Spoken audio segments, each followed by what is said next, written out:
This is Eric Lavallée from IONCINEMA.com.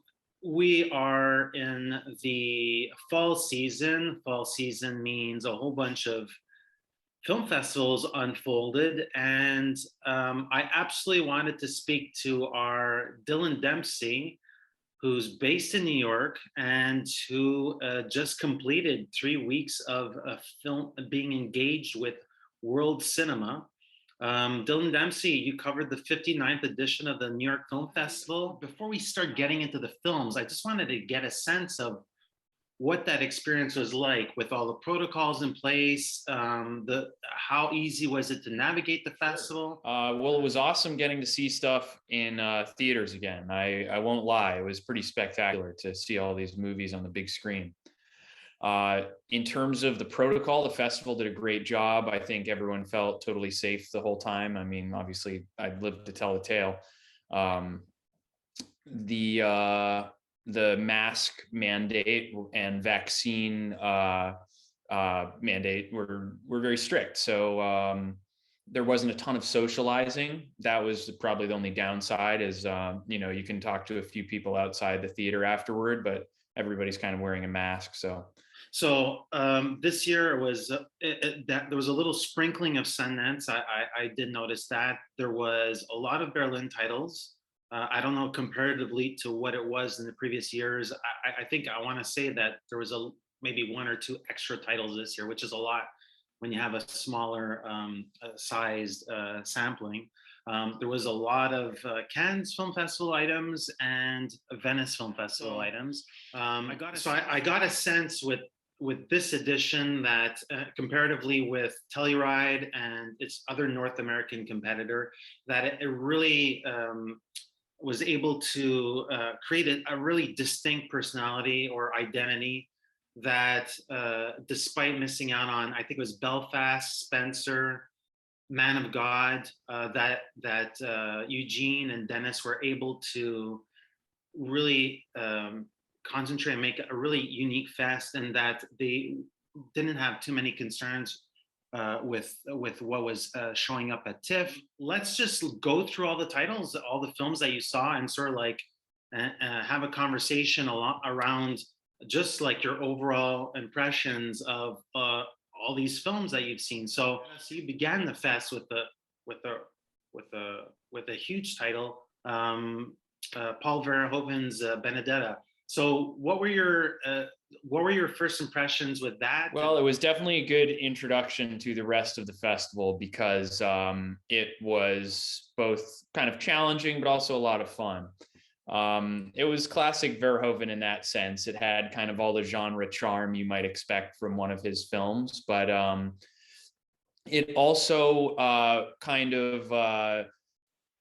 it was skeptical of religion without being critical to true believers. It felt like a fair assessment, even in its satirical, outlandish moments. Yeah, it has more fun and excitement than your average period piece, but also more substance than your average genre movie. So it does feel like one of those Verhoeven hybrids in a good way.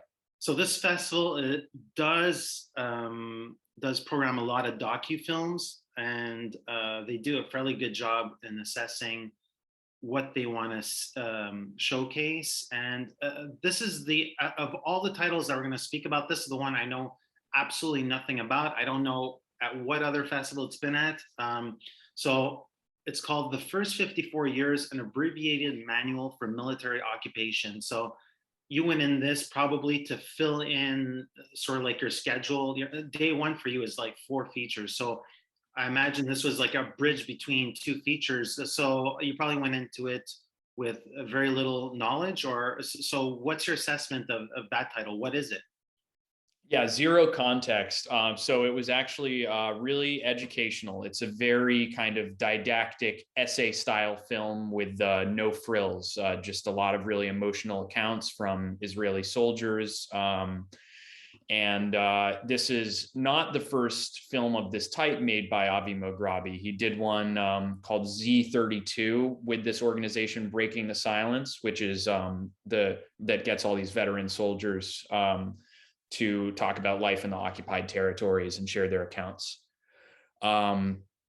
So yeah, especially for someone who is not incredibly well versed in the history of this conflict, this was a really informational film with the appeal of getting this info through the personal accounts of the real people who have lived it.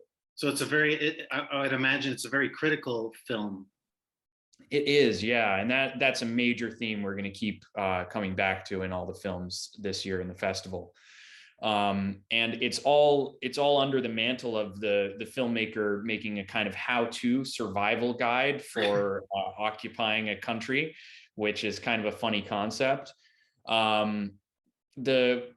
My biggest complaint was that the film ends up being pretty dry when you have a conceit like that. That feels so original. It feels like the filmmaker could have a lot of fun with it, especially since he's kind of narrating the whole thing from like his couch. But it's such a serious subject, you can't fault it too much for, staying pretty stylistically spare. And you ended up seeing Bergman Island. This is Mia Hansen's Love, Cannes competition film that walked away without any prizes. And for me personally, I think this is a welcome return to something like L'Avenir, the future, with Isabelle Huppert. Just like this is her, just at the top of her game. So there's a couple of ways into this film. I was thinking a lot about her relationship with Olivier Assayas. I was thinking a lot about, okay, how is she gonna sort of like reappropriate the Fado Island and sort of like going to the larger mythology? And I thought it was so charming and playful. Well, the meta humor was definitely a strong selling point. There were some very inspired moments of comedy, especially when the film satirizes cinephiles and kind of the film community in some in-jokey ways. I love that. But I had a lot more trouble with the dramatic thread because the main characters to me weren't super relatable. It's kind of this privileged vacation where these famous filmmakers go to a beautiful place to find inspiration and then make a film about their lack of inspiration. So that's the Tim Roth and the Vicky Krieps characters. Right. And if that had also been played in the same kind of satirical tone as some of these in-jokes, I think it might have worked better for me. Mm-hmm. But instead, it felt kind of like competing ideas, and it was hard to get behind one when the other is kind of tongue-in-cheek, and then it's very self-serious. And this was another theme that was super present in this year's festival, is films about filmmakers. Mm-hmm. And I don't know if that's a product of the pandemic, forcing artists to shine the lens back on themselves, or more to do with kind of cancel culture and how the filmmakers are suddenly put on the spot in terms of the subjects they pick, and everything is kind of politicized, even if they make something sort of apolitical like this. So I don't know, it's very there's a lot of layers to dissect. You concluded your first day with the Radu Jude film, which won the Silver Bear at the Berlin Film Festival virtual edition, which ended up becoming a public edition or a physical edition, I think the week before Cannes. So it's easily my favorite title. I've yet to see the film. It's my favorite title of the year. It's called Bad Luck Banging, or Loony Porn. Again, another film about filmmaking, I believe. In a way, yeah. It opens with a very graphic sex tape that is like the least Hollywoodized sex scene ever seen on screen, very unglamorous. And spoiler alert, you get to see it a second time later in the film through a different light. So that definitely is a strong hook to jolt you back to attention after 3 other films. But yeah, I highly recommend this one. This one was really great. The film posits itself as a joke. It's almost kind of apologetic in its little title cards about don't take it too seriously, but it actually has a lot of really salient cultural commentary. And this is a title that Magnolia picked up. Magnolia Pictures is going to be releasing in the month of November. I believe they picked it up post Berlin Film Festival, and actually I quite appreciate the poster art which plays on this. I think it's one of the only masked films that we see this year. So, but it then plays with some other zone on the human body, I guess. But yeah, like really crafty poster art, and this filmmaker, he's pretty much a film per 2 years pace. He's not like some of the more familiar, I want to say, or the more rigid Romanian new wave filmmakers. This guy really puts himself out there, and I think New York Film Fest has been a good soundboard for him. So I'm glad that she got to, complete a zany day one with that title. Yeah, that was the other thing I wanted to say about it was it's a great pandemic snapshot, which I feel like is a rarity. A lot of films that capture, the elements of 2020 are probably not ones we'll want to revisit for that reason. But this film really captures kind of the humor of it all. It fits in with the whole theme of the piece. And that's a good point that you bring up there. Day two, you sort of like revisit what a pandemic film could look like. Day two is brought you a lot of that slow cerebral cinema. So we began the day with El Buco, which you did review. We put up a review for Michelangelo Framartino's film. A film that as you mentioned in your review is plotless, but it makes you think about the history of this location, I imagine, and sort of like just the depths of like where human beings want to go.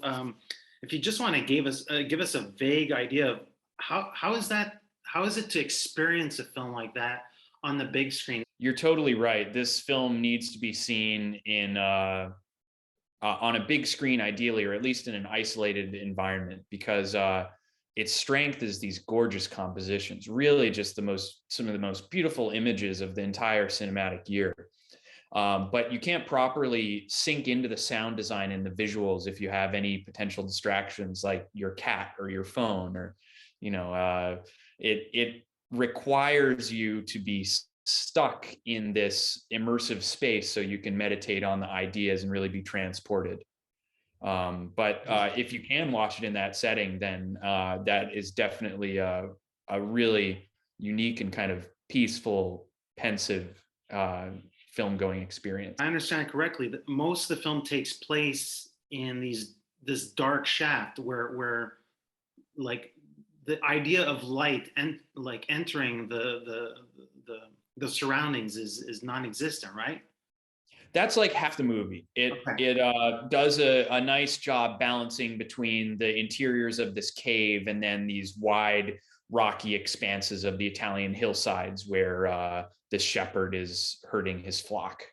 But yeah, some of the most amazing shots in the movie are just into this kind of geological gullet where you're watching like these tiny little figures descending down and a flare lighting up this fathomless hole in the ground. And I believe that film would have been filmed on film, knowing this filmmaker. But do you believe that's the case? I believe so. I don't want to get that wrong, but yeah, I think Renato Berta, the cinematographer, shot it on film. Worth looking up. So actually all the films you saw that day were probably filmed on celluloid. The next one you saw was the Tsugua Diaries, which is very much an art house film. It was a pandemic shot film. Miguel Gomez, who we're very familiar with, is working on a larger feature film. So I get a sense that this was more of a snippet thing. His co-director here is Maureen Fazdedo. So how did you experience that film? This film is very strange. It feels very authentic the whole way through, which is very tough to replicate. But there is a unique structural conceit that doesn't become clear until about halfway through. So it'll keep you watching because you'll be like, what the heck is going on? But it'll start to make sense once you kind of get to the halfway point, and that you'll be rewarded for sticking with it. This film was part of the Cannes End section, Directors for a Night in Cannes. The other film that we're talking about now is Futura, and I believe this is a triptych because there's three filmmakers attached, and I think they had three individual stories. So there's Petro Marcello, there's Francesco Munzi, and Alice Rawacker. I'm probably slaughtering her name. I always do, but structurally, I don't know if it was quite a triptych. You go to different cities, and the film is just filmmakers interviewing kids in different cities across Italy and hearing what they have to say about the future. And it was really inspiring, just what all these kids had to say. The subjects that they chose for the film are really fantastic, and that's a big part of what makes for a good documentary. And then there are nice establishing shots of each of the cities with this classical Italian music and occasional poignant archival footage, which gives the whole thing a romantic feel. And these filmmakers visit so many cities and hear from so many kids that it gets to a point where some of the kids are kind of rehashing what the earlier kids have said in interviews. But even that is part of the inspiration almost, just to see that all these disparate youth are on the same wavelength. Do you feel as if the filmmakers were trying to really make a large sweeping statement, or that it was just like a curiosity piece for them? I think the large sweeping statement, if anything, is made by the kids themselves. The filmmakers do a really good job of making their presence not felt so much as really passing the mic to the next generation. But I think this fits into a larger theme at the festival this year and in films in general, where a lot of people are afraid of the future and the direction our planet is headed. And it is really powerful to hear what the next generation feels about this, since they don't really have a choice. The world they have to inherit is a fraught one. So they give voice to that. You concluded the day with the Palme d'Or winner, Titane. There's been plenty of ink spilled on this. It needs no introduction, but I had seen this film twice. Once the Cannes Film Festival was over, I was actually in Nice, and I decided to go see it a second time. I wanted to feel that visceralness. I wanted to see all the originality, and I was quite pleased by a lot of the stylistic choices that she made, and also the story choices, where the direction that she decides to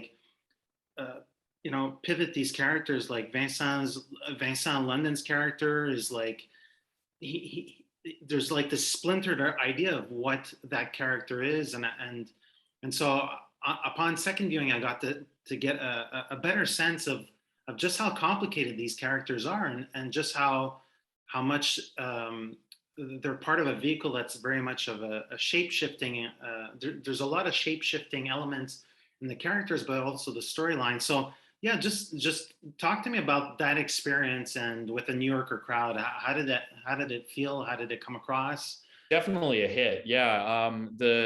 There were definitely lots of oohs and ahs, people watching the film kind of through their fingers. There were even a couple walkouts, but ultimately the crowd was loving it.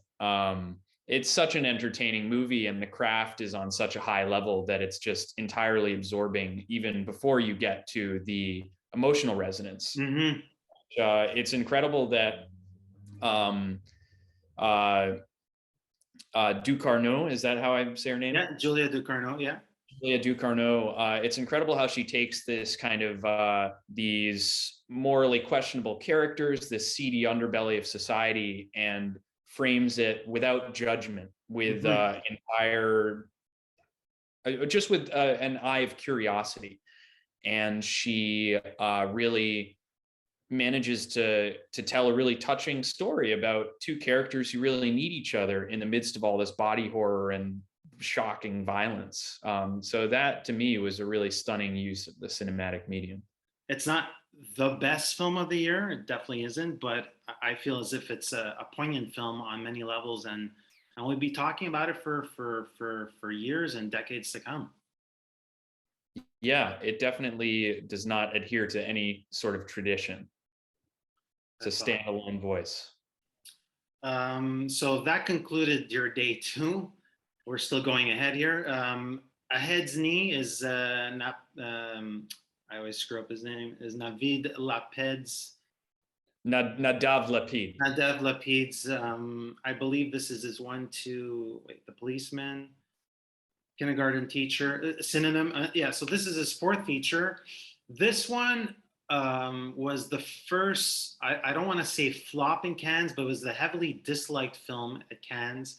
I was actually a fan of it. Again, it reverts back to this idea of filmmakers making films or attesting to this like meta language. And it rubbed you off the wrong way, I believe. Actually, I was quite moved by the ending. And I did find it to be challenging, but that also seems to be kind of the intent of the movie.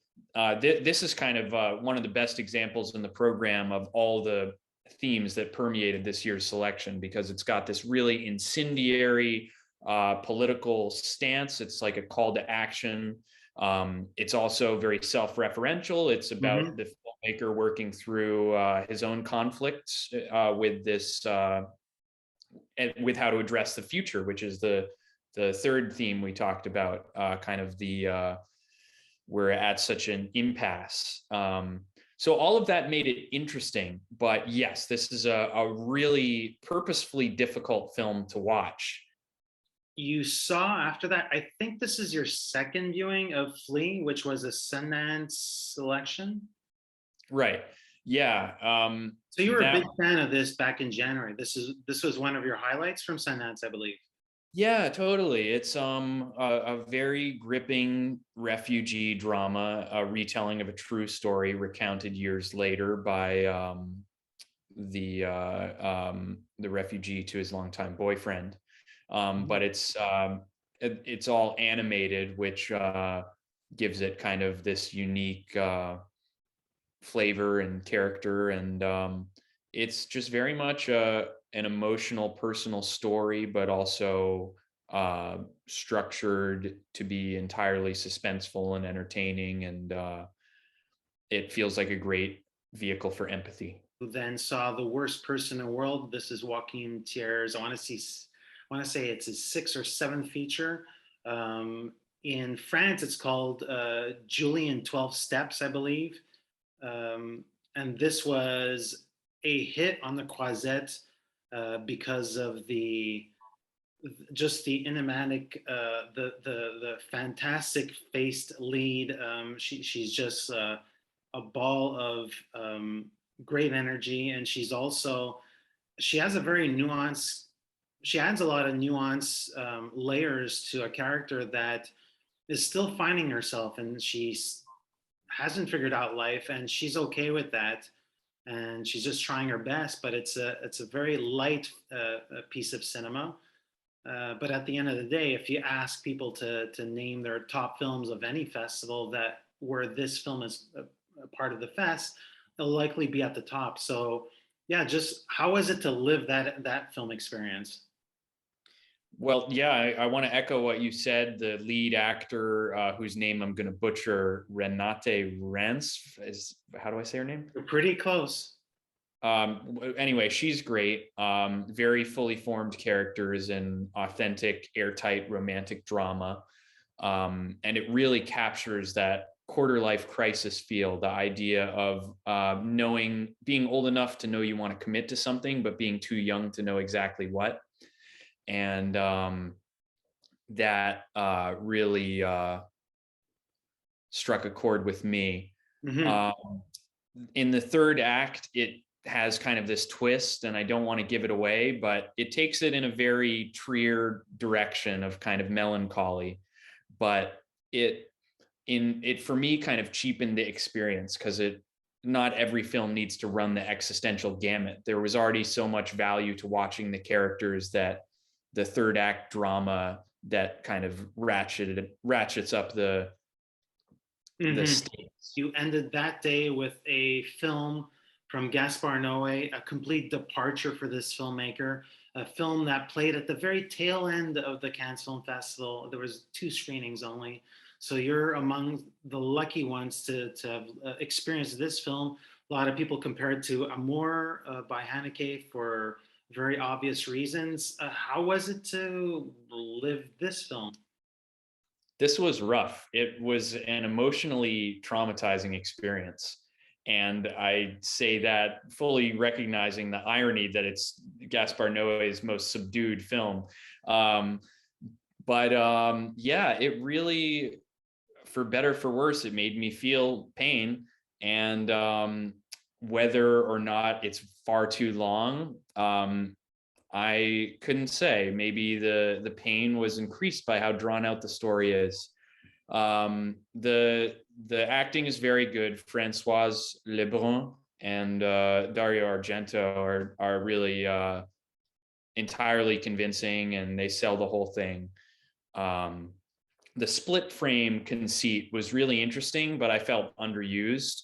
It kind of is just there for most of the movie. And then near the ending, there are some interesting juxtapositions, but I don't know. It might have still achieved the same emotional effect if it were a lot shorter. The next day, the day after that, you got to see one of the better films to come out of the Cannes Film Festival, and you were in the position to see 2 samples of cinema, and you did do an interview, which we'll be publishing a little bit later on. So just Drive My Car it's very much a film that I want to visit outside of a film festival. I feel that there's so much working in this film. There's so many layers. There's so many ideas being discussed just in how people react within dialogue exchanges, but also just the framing itself. There's so much going on in Drive My Car. Without going too much into the interview, how pleasant was it to get to speak to the filmmaker? Well, yeah, Ryusuke was great. I loved both of his films in the festival, and it's kind of interesting. He cited his other film, Wheel of Fortune, as kind of a prep for Drive My Car, since he shot them both in succession. So Drive My Car is another Murakami short story adaptation. Obviously invites comparison to Li Changdong's Burning, and is definitely a rival in terms of quality too, because this really captures Murakami's voice, this kind of mysterious, mesmerizing, dreamlike study of loss and grief and acceptance and surrogates and love triangles. And it's amazing that such a challenging author to adapt, that this filmmaker is able to channel his voice. And also amazing that it's a 3-hour movie and it felt way shorter than some of the 2-hour movies I saw at the festival. That's great. You follow that up with another Cannes Film Festival title called Prayers for the Stolen. This is Tatiana Huzzo's, I want to say it's her fiction feature debut. It's another novel adaptation, this one from Jennifer Clement's book of the same name. I haven't read the book. Apparently it's a liberal adaptation. Okay. But it's the quintessential immigrant story and empathy vehicle for selfish Americans who ignore the struggles that immigrants face, and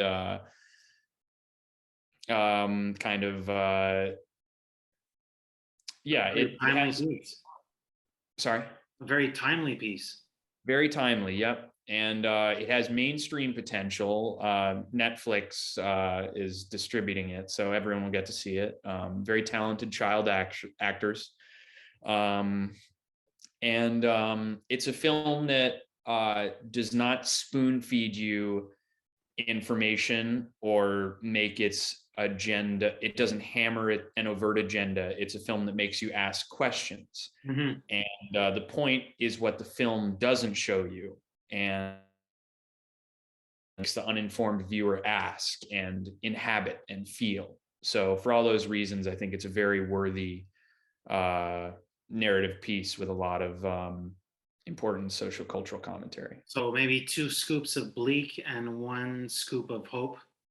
Maybe 3 scoops of bleak and 1 scoop of hope. Yeah, there's some really lovely moments of the kids playing together in the film. One of my favorite parts is just how much honor the film gives to the way the kids play with one another, and that ends up kind of encapsulating the innocence that is being stolen from what should just be a normal childhood.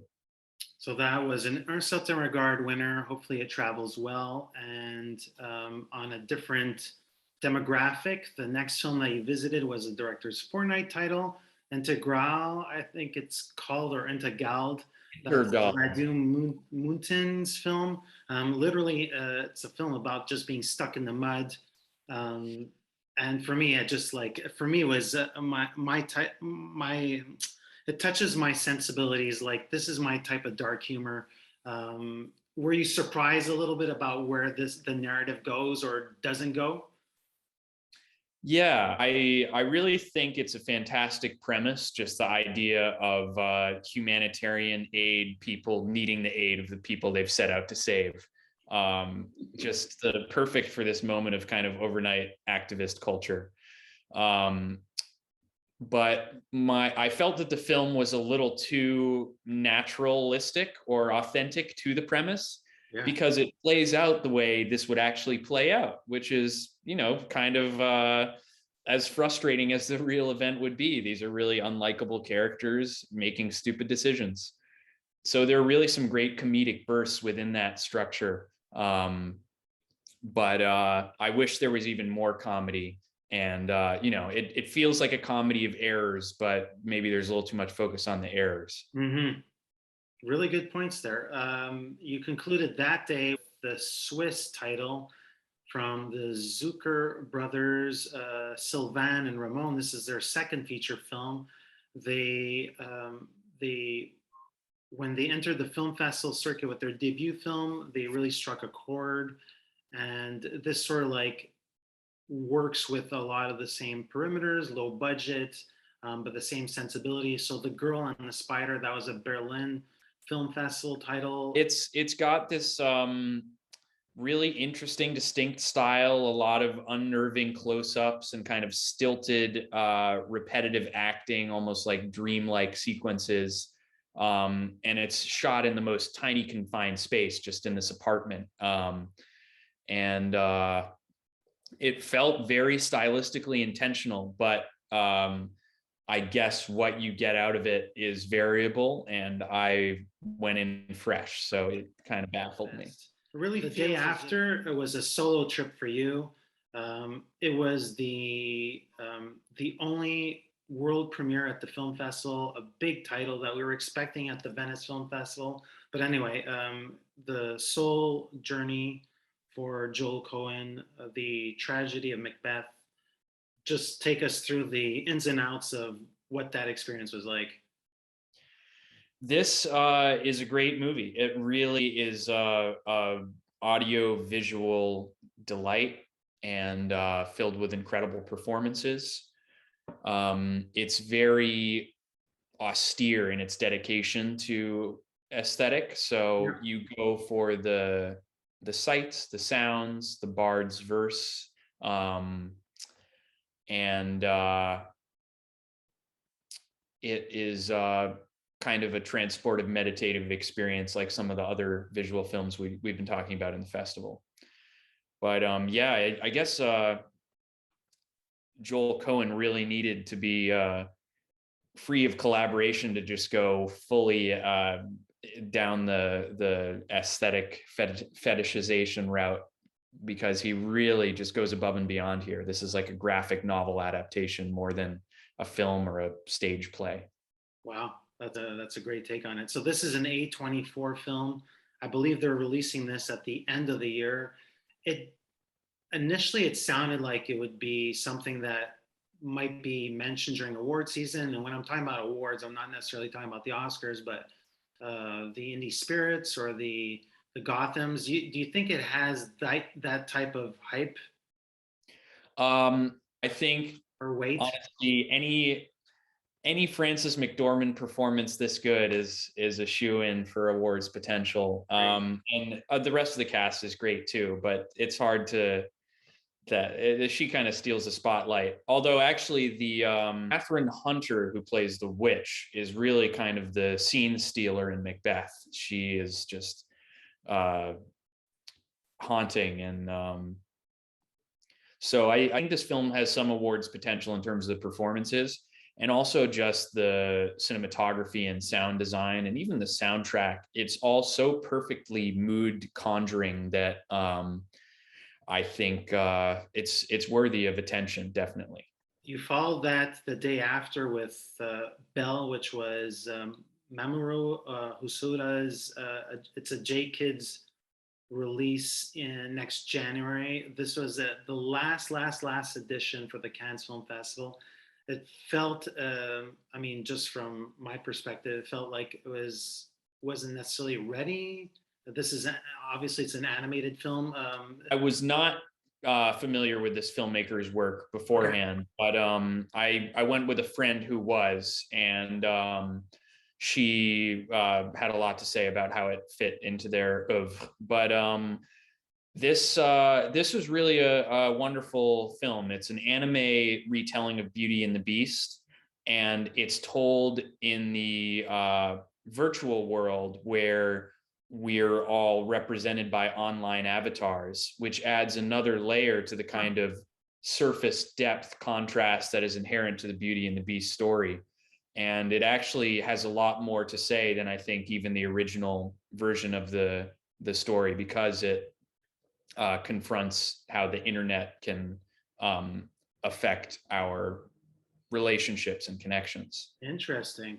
My only gripe is that it has a couple scenes in it that pay direct homage to the original Beauty and the Beast. And this is such a visually gorgeous film, just bursting with imagination and originality, that when suddenly there's a visual callback to the Disney film, it's like, why? Like that version, this version is new and original. And I don't know, that for me was the only weak point. But yeah, I really, yeah. The day after, you had the pleasure of seeing what I think is a highlight for me this year is Souvenir Part 2. It's an A24 title. You had the chance to speak to the filmmaker and the lead actress, I think, the day after. So we're very much looking forward to publishing that. I believed you had seen Part 1 at Sundance the year before, so it was a long wait between the first part and the second part. Did you get as much joy, immense pleasure, seeing that you're a burgeoning filmmaker on your end?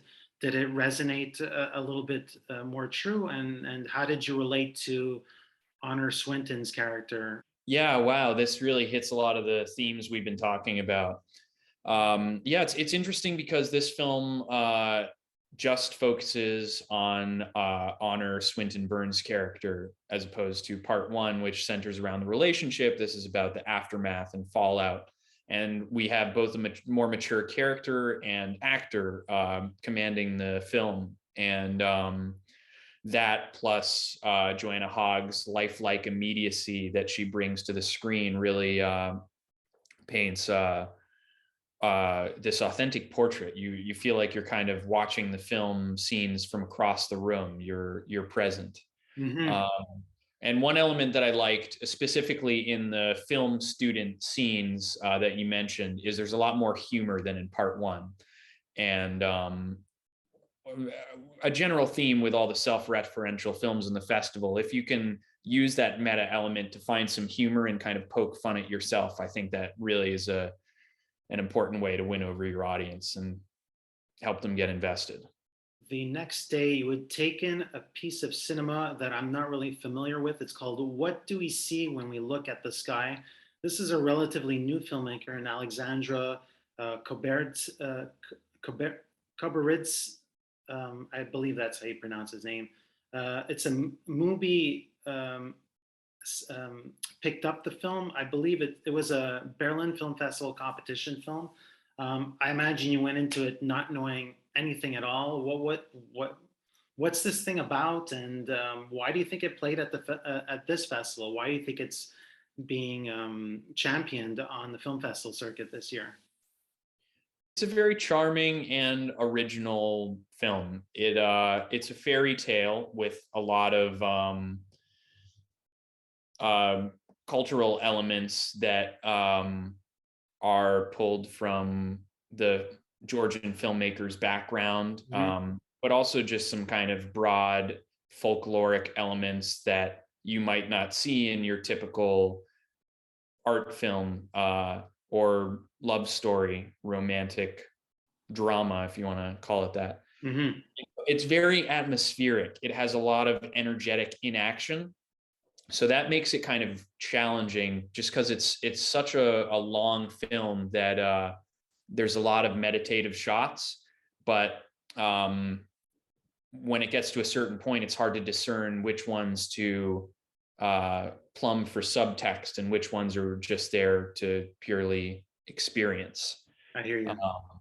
But it's really original, and there's some really nice touches in it. Like there's one part where a character undergoes a transformation, and the director interrupts his own film in voiceover and asks the audience to close their eyes and then open them again when they hear a sound. And it's those kind of little playful additions that really make me excited for whatever this director does next. That's great. So Georgian cinema is in a really interesting moment in its own film national history. What's a film festival without a Hong Sang-soo film? You saw in front of your face. This was a Cannes selection. I believe he had 2 in Cannes this year. Yeah, he had 2 in New York Film Festival as well. Yeah. So I think it's always a fun. We never go into his films expecting some major masterwork, chef d'oeuvre. I think just the fact that he's able to put out so much I don't want to say the word content, sorry about that, but being able to put his focus and shift his focus, but sort of like revisit the same patterns, the same themes, reuse the same actors. So is this a noteworthy item, or it's just an extra layer to the larger world of HSS? I think you're right. There's really something to be said for a filmmaker that can be both prolific and really attentive to detail. And so this has definitely an affectionate level of attention just to its authenticity and naturalism. The film takes place over the course of a day, almost in real time. And there's a poignant twist that gives it more meaning midway through. But even before that, it's perfectly pleasant just to kind of experience these characters naturally playing off one another in what, like Souvenir Part 2, feels really lifelike and immediate. And you saw a Chiara, I think a Chiara, it's youngness, Carpagnos. I think it's the completion of a trilogy. So my main takeaways were definitely how he views his characters and views the world from their eyes. There are a lot of shots specifically behind the head of the main character, The and we're kind of type. Yeah, we're seeing things from her perspective and kind of growing along with her and watching her piece together this kind of coming of age build up throughout the course of the movie. So I thought that was an interestingly and sensitively approached style. I think he, like the Dardennes, he likes to focus on people doing things, dialogue, no dialogue. I think he's very much somebody who's inspired by the energy of these non-professional actors and what they can bring to, you know, fill up these the character set. Yeah. Yeah, and you feel that especially in the ending. There's some nice emotional notes at the end that feel very genuine. Yeah, not sugar-coated. You perceive the day after you saw the movie by Bruno Dumont, which is called France. This film, it was a love it or hate it type film. I thought it was hilarious, a huge farce, a satirical take. But there's a lot working in here with Léa Seydoux' character, and there's a larger commentary. How did it? I know you're from the U.S., but how did it work with you?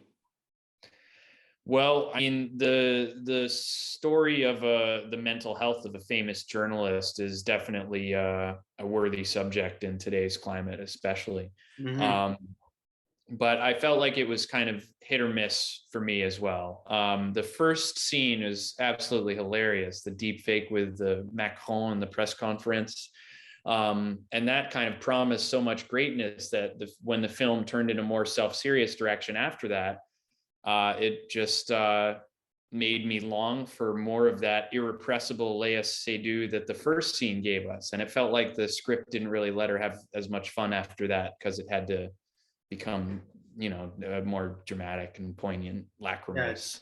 it's such a mess. I think that's the thing. It's either you see it for what it is, or you sort of say, "Hey, why did you switch tracks? Why did you move off? You know, why did you go from this point to that point?" It really is a tragedy, everything.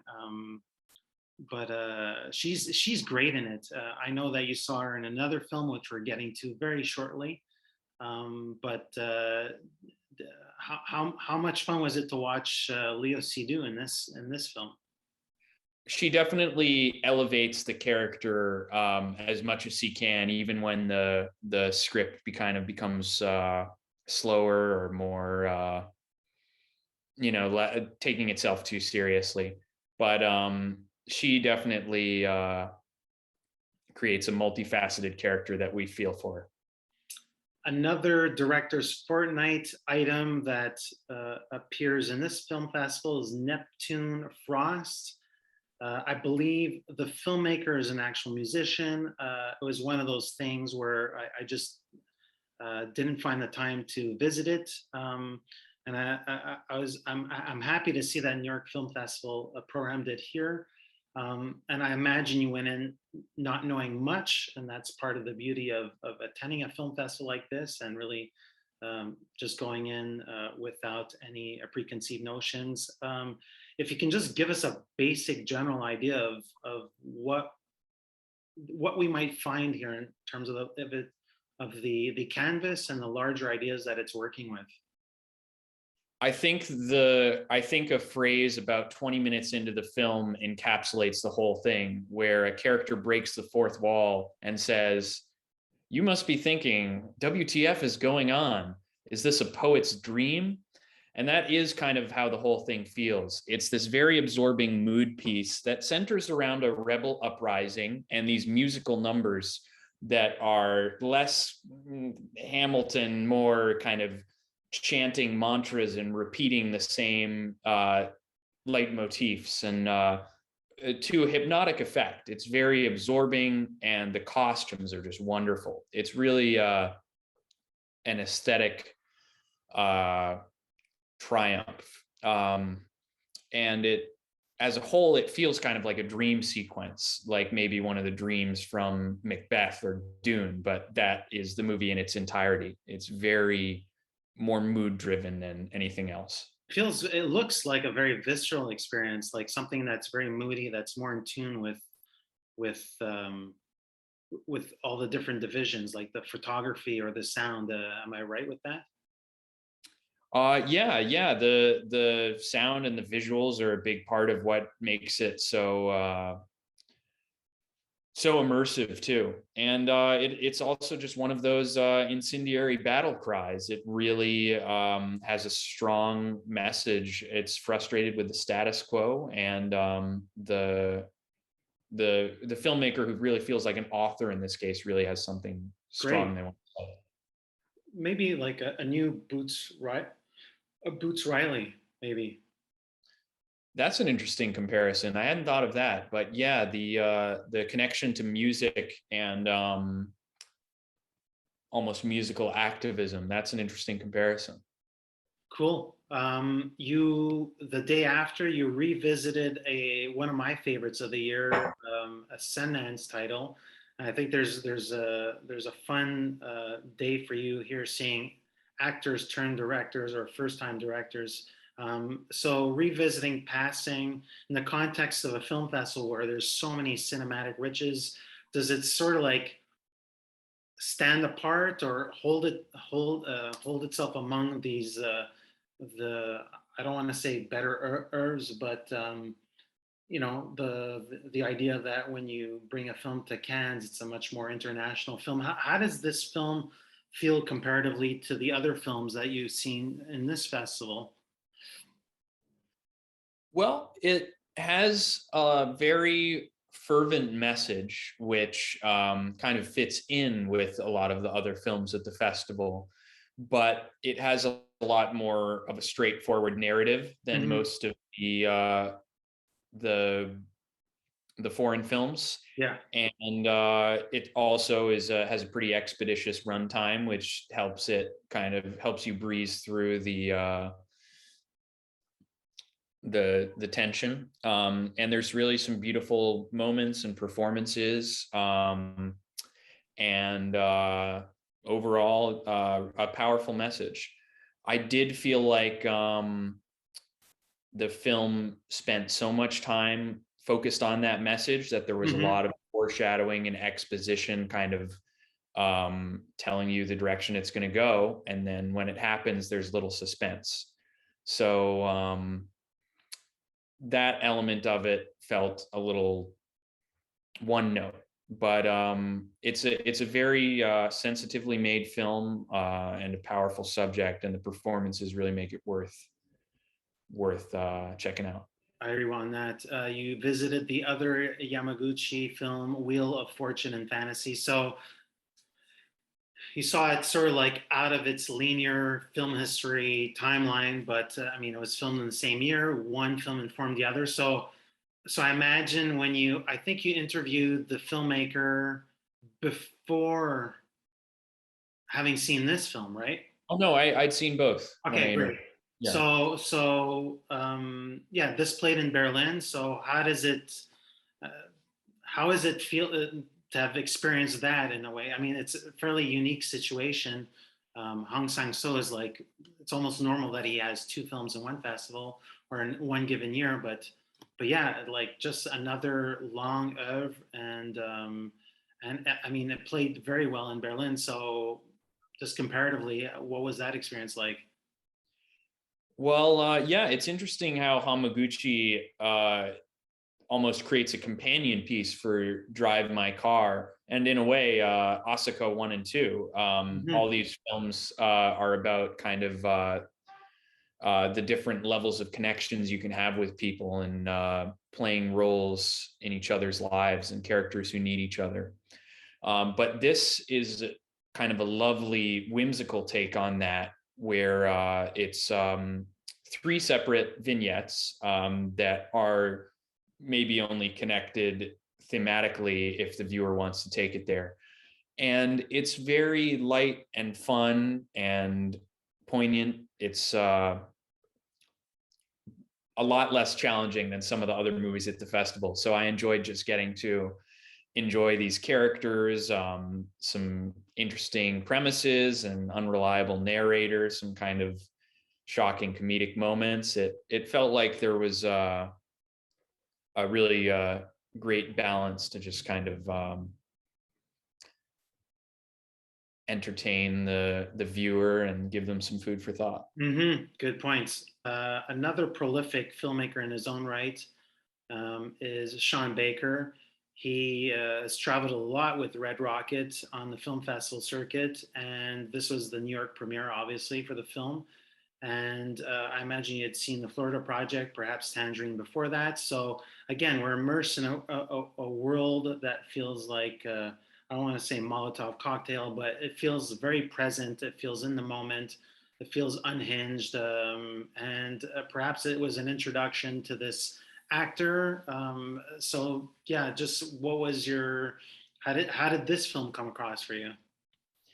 Well, Simon Rex I knew previously from Scary Movie and his rap moniker Dirt Nasty. So this is a guy known for comedy, and this is definitely Sean Baker's funniest film. But it's really amazing how much of an authentic character they team up to create here, Mm-hmm. and how much you can kind of root for this anti-hero, even though they're absolutely an amoral slow motion train wreck who a narcissistic sociopath. But yeah, this film is incredible. I recommend going in as fresh as you can if you haven't seen it. But it really is this. It's this.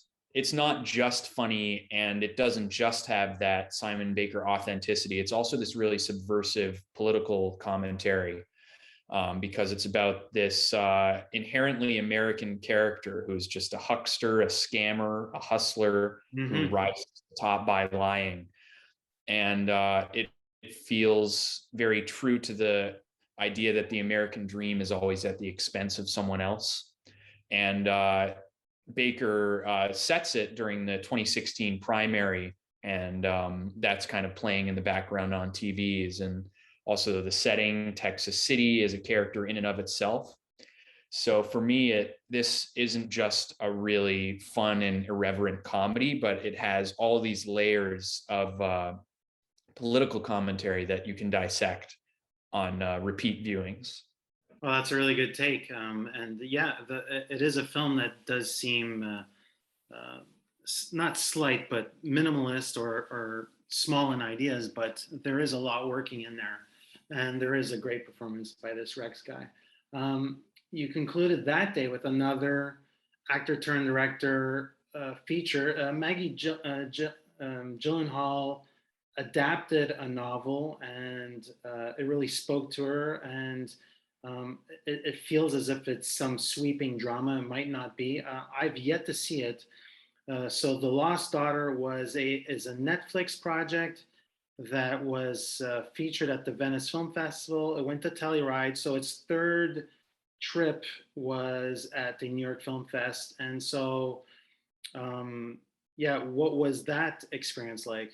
The film starts off very strong. Olivia Colman is great as always. She brings a lot of humor to even the small, mundane moments and characterizations of her character. But like a lot of book adaptations, and Elena Ferrante, her novels have been adapted sometimes more successfully than others. It has a really difficult structure, and for me, that was tough because Mhm. you have an hour where you're getting invested in this Olivia Colman through line, and then suddenly the film goes into flashbacks with different actors, and it almost felt like the film was kind of rushing through these flashbacks to get back to the Olivia Colman story and Dakota Johnson, Ed Harris, all of these performances intersecting. And the flashbacks just kind of felt like this expositional detour that really just sapped the energy out of it for me. So I hear you. um, yeah, I had trouble with it structurally. The next day, you would revisit the docuform. This is Todd Haynes' documentary debut. Again, he's obsessed with all these music icons. Some the public might be super familiar with in terms of glam rock, or I don't know, the Carpenters. This one, again, it's the Velvet Underground. It was just released. This is I want to say it's the biography of Lou Reed, right? Um, Yes, and kind of the whole band. It Yeah. focuses on all of the bandmates and gives them their due time in the spotlight. But it's really for hardcore fans, I'd say. I think that you have to really already be invested in this band, because it's not super educational for those who aren't familiar with the Velvet Underground. And it's more kind of archival footage, musical cues, and juicy anecdotes, for the people who are already nerdy about this subject. I hear you. You watched this film not once but twice, so already there I have a big question mark for you. So Wes Anderson presented the French Dispatch at the Cannes Film Festival. It didn't really play that well, and I believe it got a last minute showing at Telluride. So this was firmly the I want to call it the larger audience or North American premiere to the film. And I imagine you've pretty much seen everything since Rushmore. So, how was it to see this film in the guise of a film festival where black and white is not, whereas it's a common language, and yeah, just like the need to see it a second time. It's sort of like it is a very I don't want to say a thinker's piece, but there's so much going into each frame or each story idea here. Yeah, just like what was your takeaway with this one? Well, yeah, I had to see it twice, and I actually ended up liking it a lot more the second time because it moves at breakneck speed. It's loaded with information and just little whimsical notes of detail, as most of Wes's films are. But this one is really mind-bogglingly Wes Anderson. This is like AP Wes Anderson. Yeah, it has kind of an embarrassment of riches, both in terms of the content of its story. It's got these 3 vignettes and then a bunch of little vignettes within them, so the story kind of stops and starts a lot, which can give you some narrative whiplash.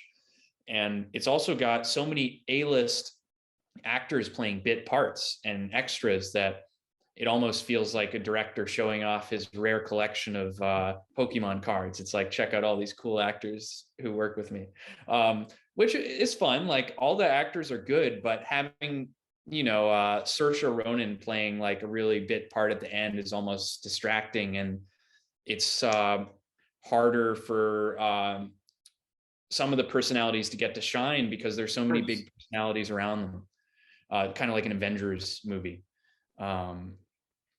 So that was tough for me the first time, but the second time, because I knew what was going to happen, I was able to watch it a lot more critically. And Yeah. this is definitely that type of movie. It's a film that begs to be watched with concentration, just because there's so much going on. And in its own way, it's also got this nice tribute to freedom of speech and press, and in the time where journalism is maligned and dying. So that felt like a nice tribute, but more slight, more of an aesthetic garnish than a substantial entree in the Wes Anderson body of work for me. That's a great summary of that experience, and you followed that up.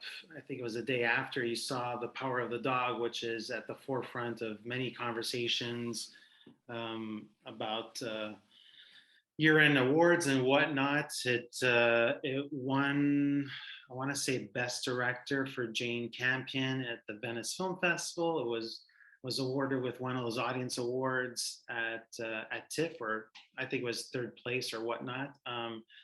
A text that's again, it's an adaptation, and I quite like the text. I quite like the mood. I quite like the performances. And it's refreshing to see a really good Jane Campion film. I feel as if I haven't said those words in a long time. So, what was your overall experience with this film? I think it's definitely worthy of awards attention. It's one of those really interesting slow burns where you don't really realize quite what it was about until after the fact. And I think that's a good quality for a movie, because you kind of want to keep thinking about it and processing it. When it's done, you don't want to just disengage and move on with your life all the time. And so that can make it challenging at first, because you don't really know where it's headed, and without sort of the promise of what could happen, it could be uneventful. But there is this intensity to it that the score really salvages more than anything else. Johnny Greenwood's score. The film lifts a lot from There Will Be Blood, the score included. It's this intensely unsettling feeling that something bad is going to happen, and then it doesn't, and then it doesn't, and then eventually it does.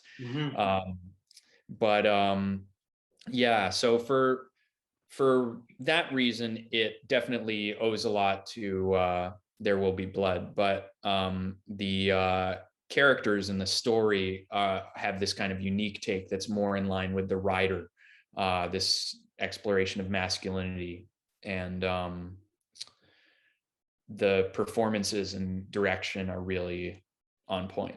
Yeah, it checks off a lot of boxes. And what I thought was really interesting about the film is it very much feels like it doesn't belong to one character. It belongs to like this quartet. So this I don't want to say unease, but you don't really know which shoes we're going to be filling in or walking in. Is makes it really, really alluring in that sense. That's a really good point. Yeah, no one really feels overtly like the protagonist, because we kind of jump between each character's headspace and get to empathize with all of them, which helps us deal with the kind of our conflicting emotions at the very end. And so another film that had a major status for this festival, because I don't want to say it was the world premiere territory or showing, but it was the second premiere after Telluride, was Mike Mills' Come On, Come On. Another black and white film, I believe. Yeah, everyone's doing it this year. Yeah. So also maybe a pandemic reaction, where there's kind of this longing for an old-timey feel before any of the present day horrors surfaced. Yeah. And so it was a pretty important premiere. I know that you did some in-person screenings with some post Q&As and whatnot. Was this one of those films? No, I didn't end up seeing a Q&A for this film. So yeah, I imagine Joaquin Phoenix is just like, he's just hammering out. He's just like, it's normal Joaquin Phoenix, I guess. Yeah, I mean, it's a great contrast to Joker, which was his last big tentpole performance. And here he's just very mellow and kind of understated. And it reminds us what a sensitive soul he can be on screen. Yeah. And Joaquin and also Woody Norman are both so effortlessly natural in this movie. It really is a believable portrait of these two characters. You saw some Russian cinema at this film festival. So from the same producer that gave us Balagov's last two features, and I'll always screw up his name, is Snikstyev. I can't even pronounce the name, but we call him the professor. You saw Kira Kovalenko's Unclenching the Fists, her second feature film. It won the Un Certain Regard Prize. It's sort of like this miserableism with a touch of hope, sort of like tonal strategy. And I'm not sure that it worked for the masses. It did work for a slight few, including myself. What was your reaction to this one? Well, you put it more beautifully than I possibly could, but yeah, it's kind of this. It's one of the really challenging ones in the festival, because you just despair for this main character who is beset by all the men in her life, her needy brothers and her stifling father, and it really has a strong anti-patriarchal message, and also kind of a really naturalistic bleakness to it that hammers home the message. The next day you would find, for me, it's my masterwork. It's a film to be experienced in the movie theater, and Neon Rated decided that you'll never see it at home, which is a whole other topic. But Memoria, which was your second or your third Tilda Swinton film of that film festival, and for me, it's just like it's perhaps his best work to date, and it's also I think his first comedy in his filmography. So Memoria, just how is it to live that experience in a movie theater? It's definitely immersive. The film is so dedicated to drawn out, mood driven sequences and really crisp sound design, which obviously plays a big part because there's this recurrent noise that acts as a motif in the film, and only the main character hears it. And that sort of is what sets everything into motion. And it really feels like a filmmaker playing around with his audience. It was pretty messed up. The film gives you these really long meditative sequences where it encourages you just to kind of sit with it and absorb. And then suddenly there's this really loud jump scare noise. And he's like very deliberately playing with the medium and how it can have an effect on the audience. And I'm not sure if I liked it, but I do have to give him credit for the intentionality. I want to call it perhaps the most transcendental film of the decade we are upon, and I can call it that early. Why did it have such resonance with you in particular? I know it's sort of it feels as if I was removed from the movie theater and I was experiencing something, and it didn't feel as if I was watching a film anymore. It felt as if I was living in the same I want to say space or sound space as the characters, the given characters at hand. And it feels outside of the box. It doesn't feel as if it's in a box. It doesn't feel as if it's grounded. It feels as if it's continually striving to make you rethink the perimeters of how we're watching everything unfold. So, right. I'm not sure if I'm articulating it as well as I want to, but for me, it was just like it was an experience. I wasn't watching a film anymore. You're echoing exactly what the director said about his own work in the Q&A. He said with Tilda that they never talked about Jessica as a character, but more as a predicament. So it's very much it's collecting this series of sounds and images to make this kind of collective experience that's maybe on the fringes of what we'd normally consider a cinematic experience. For sure. You concluded that day with Celine Sciamma's latest sampling of thoughtful cinema, and this is perhaps the film with the less showy runtime of the entire festival that you saw it at. It premiered at Berlin, and it was fairly well liked all around. I've yet to see it, and I consider myself a Sciamma fan. So Petite Maman, again, another film. There's all these themes about watching all these films during a festival, but again, harnessing on what it is to sort of like feel this world through the perspective of a child. So yeah, coming from Portrait of a Young Lady on Fire, how did you relate to this experience? Well, yeah, it's very tonally different from the last one. It does feel like she is changing gears deliberately. Okay. And where that one has kind of a lot more gravity, this one is very short and sweet. It's a love letter to our mothers, and that's not to undermine its effectiveness at all. I think it's really a wonderful exploration of a mother-daughter relationship, and it also, like you said, really honors the way that kids play and goof around, but also kind of pokes fun at how kids try to act like adults and want to be adults, but then adults kind of act like kids. And There is plenty of salient commentary beneath the surface, but also it's a very simple, heartwarming comedy where a girl gets to have play dates with her mom at the same age as she is. And moving to another child's protagonist world, the day after you caught Hit the Road, which was another critical darling hit from the Croisette. This is a directorial debut by the son of an already established filmmaker, another great sample of Iranian cinema. And obviously this is your first time visiting this filmmaker. Hit the Road, you wrote a review for it, so I'll encourage our readers to go check out that review, but just summarize what this film means to you.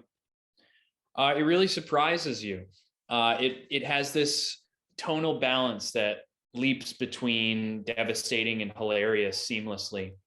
And the only other film that I've seen quite like this in terms of tone is Foxtrot, the Israeli war tragic comedy from 2017, I think. But even this is it's totally fresh. It's got a wonderful child actor who's absolutely going to be a star. And he is sort of both the vehicle for pathos in the film and also the comic relief. So it's amazing how this film kind of takes you through an odyssey of unexpected turns and creative decisions and pop sensibilities that you wouldn't expect to see in such an auteur-driven manner art film. We're almost done, Dylan. I really appreciate your time. Another documentary film, potentially it might have been filler at the end of the day or whatnot. Jane by Charlotte, which obviously is the Gainsbourgs. I just wanted to get a sense. That's another film I miss. I miss so much. But is it sort of like the dynamic between filmmaker, daughter, and mother? What was she attempting to sort of like challenge her mother? Is she looking to go into the past and sort of like make amends? Like how did that relationship look like with the camera pointed towards the mother? I think both of those things you just mentioned. And it also feels precious in a way, like the daughter preserving her mother in this cinematic time capsule. And in that sense, it can be kind of hit or miss, like Velvet Underground. If you are especially fond of these artists, then this will be maybe a transcendental experience. But if not, there is kind of this Maisels verite element to it. Okay.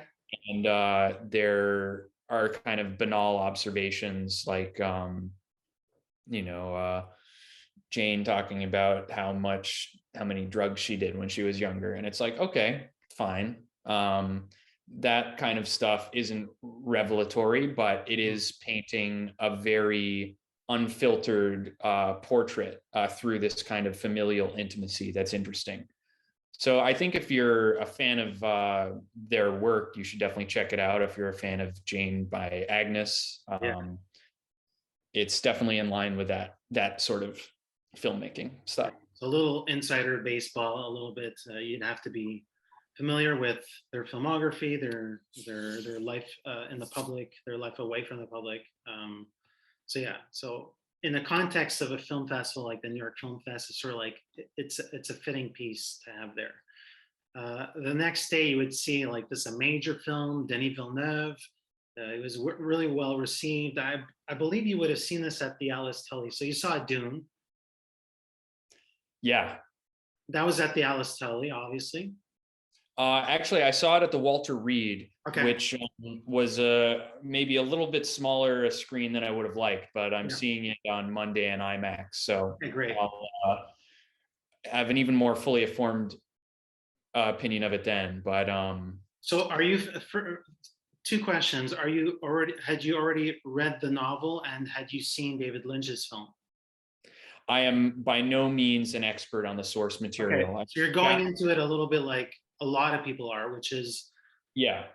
not knowing the larger world building that's involved in the novel, and not knowing necessarily Lynch's version. I mean, I've seen it on the side, but never paid much attention to it. Yeah, and the filmmaker disowned it himself, so hardly. Yeah. So Hardly. for you, it's a spectacle that you're going to want to see. You're seeing it again, so it's something that you want to see on the big screen. It's something that I mean, I imagine technically it's just super sound and yeah.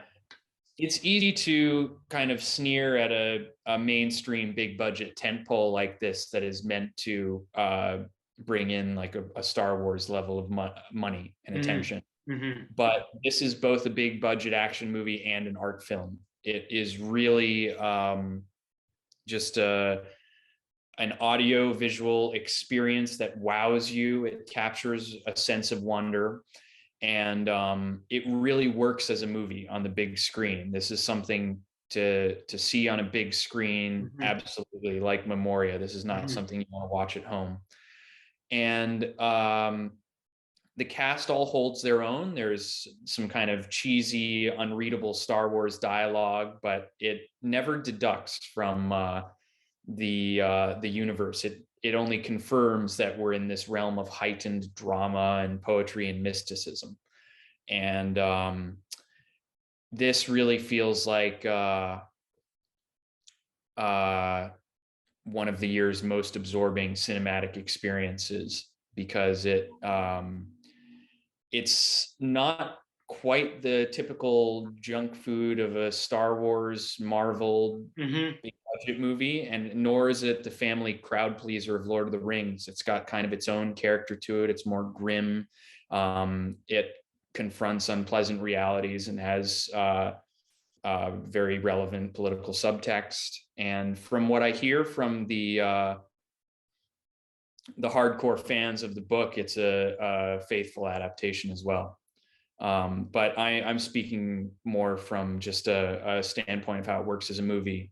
Yeah. And also the score is fantastic. It really feels like Hans Zimmer was inspired this time around after kind of a decade of hearing the Inception score plagiarized by every composer out there for every action movie.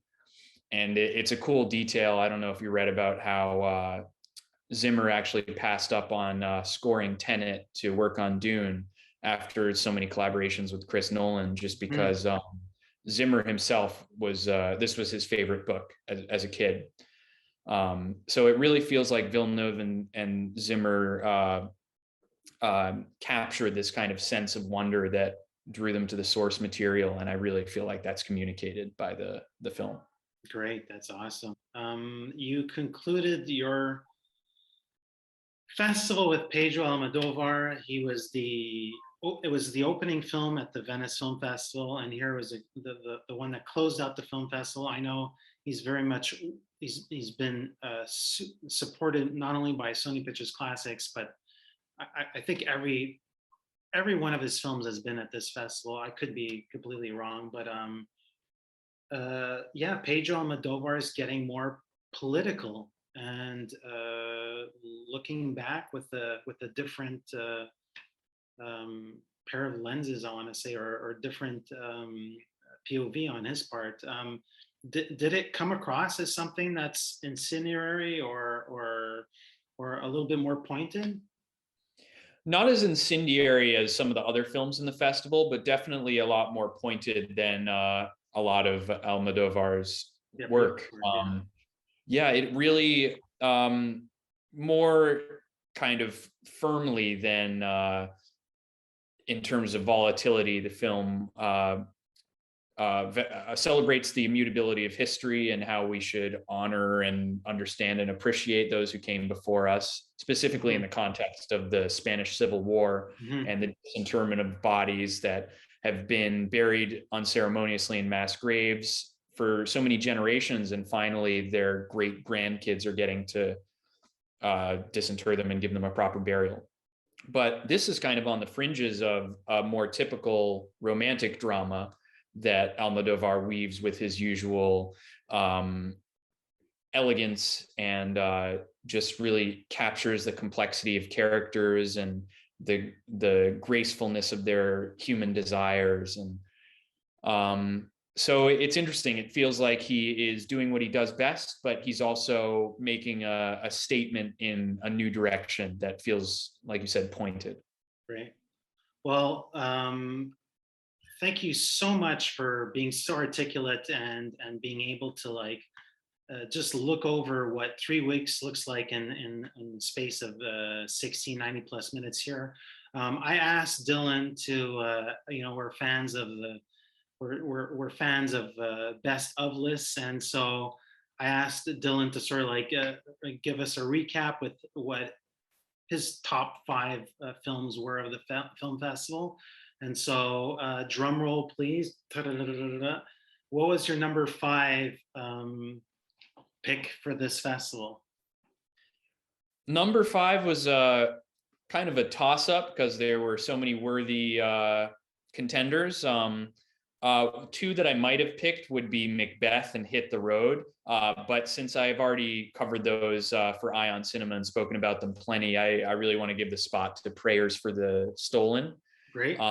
Which was the Mexican immigrant story that I think really has the power to not just be an artfully made film, but attract mainstream audiences and deliver an important message of empathy for these characters and the very real tragedy that they are still facing. What's your number 4 pick?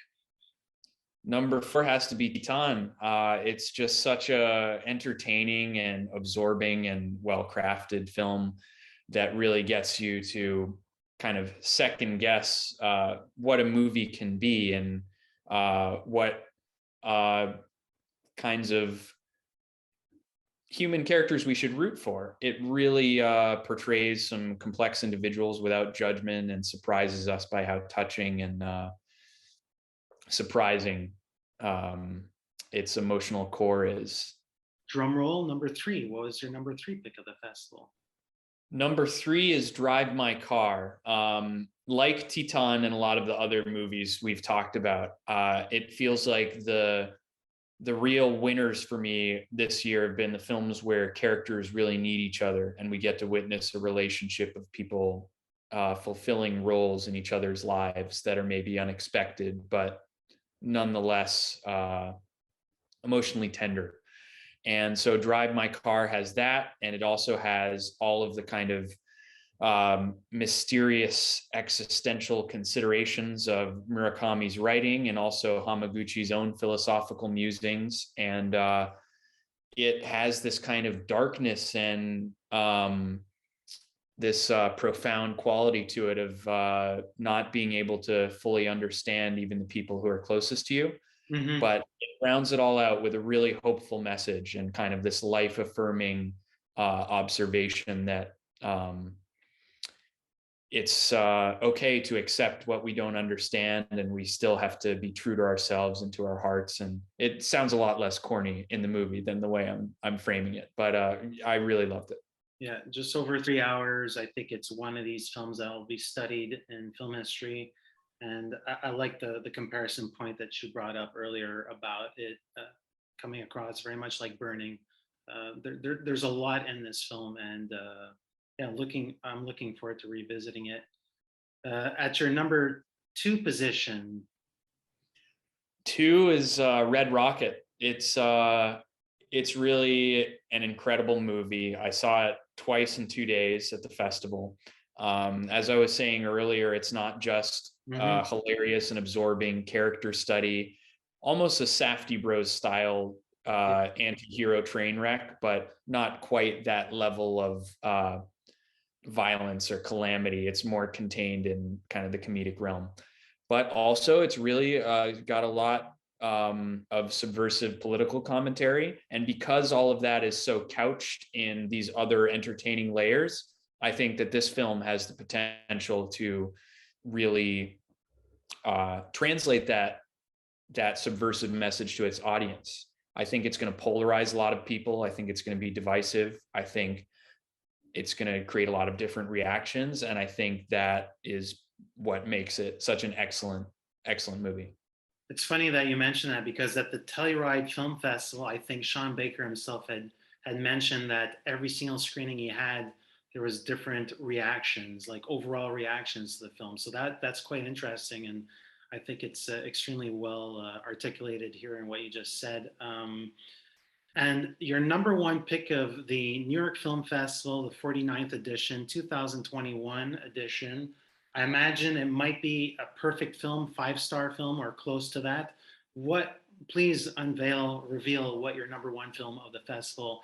And we're talking about at least 40, almost 40 films that you saw, right? Right. Yep. What was your number one? At the number one spot, it's got to be Squid Game.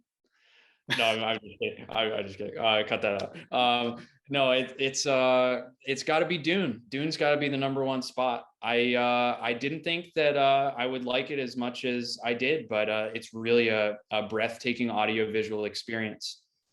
And my enjoyment of it might be amplified by the fact that it got some bad press coming out of Venice, and also because I watched it right next to a lot of really kind of slow burn art films. But I also feel like that's what helped me to appreciate the ways in which Dune is artful and spiritual and kind of a challenging, incendiary call to action in its own right, which gives it the potential to not just be a mainstream hit, but also an art film classic, kind of the same way a film like Gladiator is viewed, where it's a very digestible film.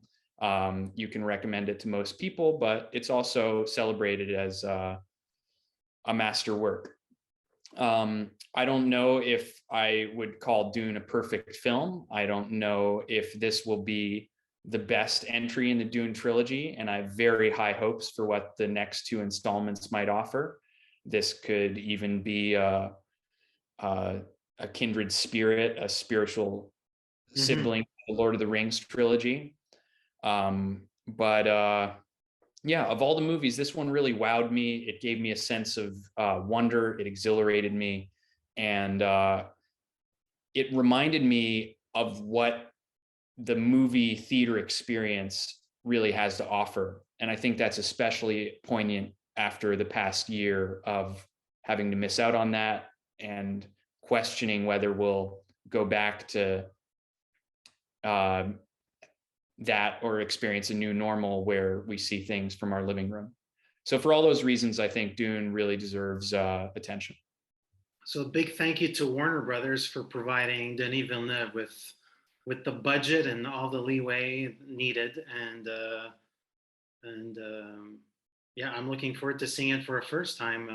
I'm going to try to go for the IMAX experience, but I just wanted to thank you wholeheartedly for having gone through an entire film festival experience. If you would have asked me to do the same, I probably wouldn't have responded to my emails, but yeah, just thank you very much for like exploring some of what I experienced myself, and for giving us a larger sampling of all these really important films. There's a lot of great cinema out there, and coming from all pockets of the world and all budget sizes. And so yeah, thank you for covering for IONCINEMA.com. Hey, this is Eric from IONCINEMA.com. If you want to support us, subscribe below.